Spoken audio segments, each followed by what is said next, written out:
Welcome back. Now, Nigeria last week launched new banknotes replacing the 200 naira, 500 naira and 1,000 naira notes in an effort to fight counterfeiting, the financing of terrorism and others. Now, during the launch, President Buhari underscored the importance of redesigning the new naira notes. He explained that it will aid the country to address the issue of illicit financial flow, fight corruption, improve the nation's economy, as well as ensure the advancement in the value of the naira. On his part, the governor of the Central Bank of Nigeria, Godwin Emefiele, debunked insinuations that the early unveiling of the new note is meant to target some Nigerians. According to him, the CBN will intensify the monitoring process and interrogate the process of withdrawals. Emefiele maintained that there will be heavy restrictions on the volume of cash that people can withdraw over the counter as it works with the Economic and Financial Crimes Commission to monitor the purpose of any heavy transactions. Let's take a listen more now to what he said. What we've had in the past is the insistence that, oh, this is a cash economy. There is no economy that is imbued with the thinking that it has to be a cash economy. The world has moved away from cash, predominantly cash, to cashless economy. And I think Nigeria and the Central Bank of Nigeria is prepared at this time to move towards a cashless economy. And that is the reason why, following the redesign and issuance of this note, we would go forward to insisting that cashless will be nationwide. We will restrict the volume of cash that people will withdraw over the counter. If you need to draw large volumes of cash, you will fill uncountable forms. We will take your data, whether it's your BVN, your NIN, so that security agencies like EFCC or enforcement agencies like EFCC and ICPC can follow you and be sure that you are taking that money for good purpose. We have to work as a country. Nigeria is the biggest country, both in population and economy in Africa. And we have to ensure that we do things the right way that also positions us as a leader in Africa and one of the leading countries in the world.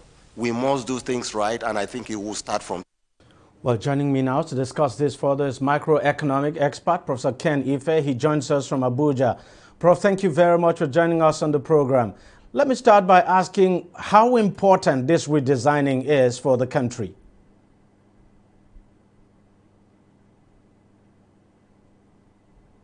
It's extremely important. The bandwidth is very funny. It's extremely important because for so many reasons, it's been long overdue. Most countries will do it within 5 to 8 years. The average is 6 years. With technology, over 20 years, we haven't done it. The technology has caught up with us. Those who are faking the currency and are actually now outpacing the bank itself. So we don't even know the size of that illicit economy. We don't know. All we do know is that 2.6 trillion of our 3.3 trillion are not in the banking sector. But you don't know how much more that are there, chasing the few goods and services and then fueling inflation. From ECOWAS, we work in 15 member states. We don't usually go to look for these are our personal allowance when we are traveling because they won't give you.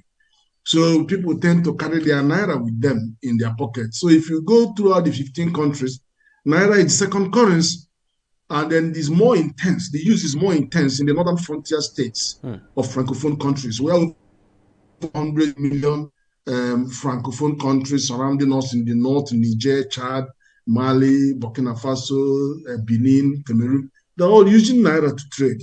They don't pay us in dollar.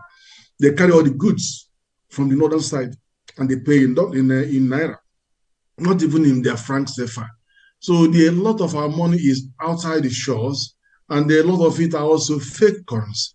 And so we need to rein these issues caused by insecurity, about the fact that the settlement of some of these ransoms are being done, and they need to put a check on those. But what gives me a lot of pleasure is the fact that you can track this currency, and then it's now going to be more difficult to imitate. It's very, very important.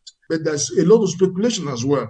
The speculation on our naira has even made it impossible for us to control inflation the way we would have liked to.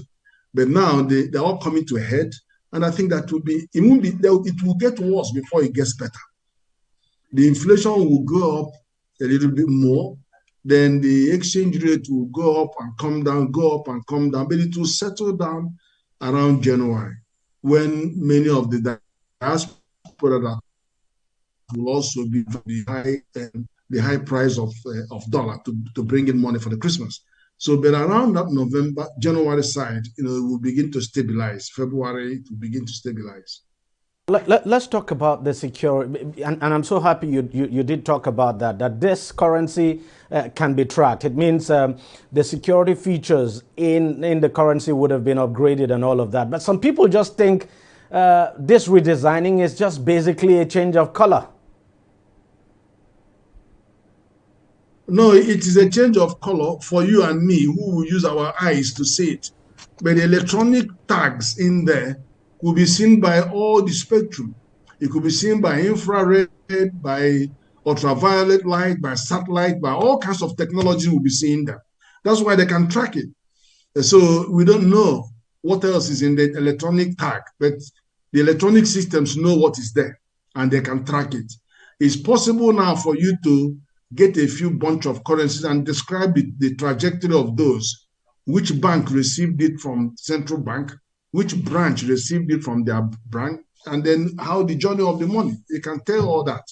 And then, of course, the difficulty of duplicating it or faking it, which might mean that it might be based on some robust technology, like blockchain technology or whatever. Let's talk about what the CBN governor talked about earlier. I mean, I played the soundbite. He talked about the emphasis now on cashless, that people would not be able to withdraw so much cash over the counter, and that they'll be made to fill so many forms, basically discourage people from withdrawing cash, but go cashless. What do you make of that? Do you think that could be a turn-off for some people, especially for the unbanked in this country? I don't think the unbanked need a lesson on what to do with their money, because they're already using 2 million people are out there, every hook and cranny, with their POS, and they have electronic transfers going on, and they don't have to have Apple phone, or they don't have to have the Android. They're using their Nokia to Nokia and using the USSD infrastructure, payment infrastructure. They're using those. These people they're better. We saw it during the 2020 COVID-19. The banking sector, despite the shutdown, we're all in our houses transacting, and the growth was 15% for the banking and financial sector throughout the whole of 2020 and most of 2021. They were recording 15% growth rate. In the last GDP figure, they got 18.3% growth rate, the banking and financial sector. So the people they're using, okay, if you look at transactions, Nigeria is number 6 in the world in the number of electronic transactions. And we do 3.5 billion transactions, which is equal to 200 trillion naira that is being transacted on the 200 trillion. And then America is even 1.2 billion, nowhere near Nigeria. And we're number 6 in the world after India and China and South Korea. We're very high. In the villages, don't need the cash. How much cash are they carrying? 200,000, 100. How much is it that they cannot give the POS to save for them? Go to the market. Every POS you see, there's a small notebook besides them, according how much has been to them. Things have moved on. POS banking, internet banking, they've moved on. So we have to move on as well with carrying this cash around. So tell us, Prof, some people have been complaining about the deadline, the timeline given by the CBN. The CBN has said, look, by January 31st, the old notes will no longer be accepted. But some people are saying that's a short time for people to be able to turn in their old notes, especially for those in the rural areas. What do you make of that? I think they're just crying wolf, to be honest, because tell me how much in your village in your own remotest village, how much money do you think people are holding there?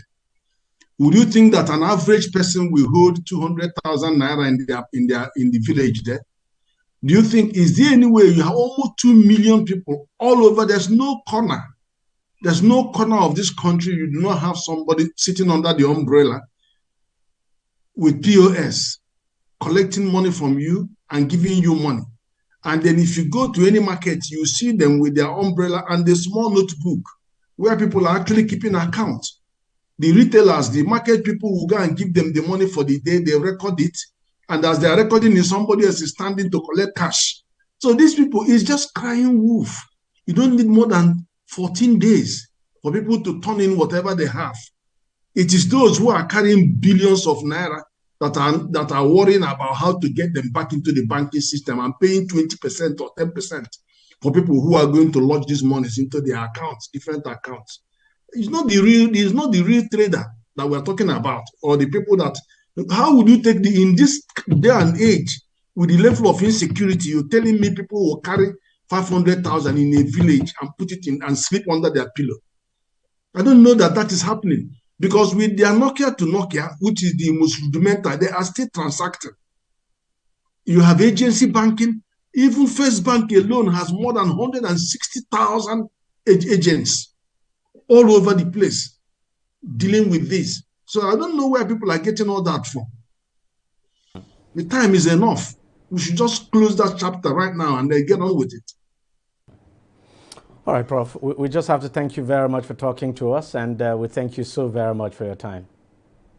Thank you. All right. We'll take a short break and we'll be right back. Stay with us. Opinions are free, facts are sacred, but truth is universal. How, in practical terms, can we, for instance, de-escalate the tension? President must see himself as the President of the Federal Republic. We know where the enemy is. 3 places.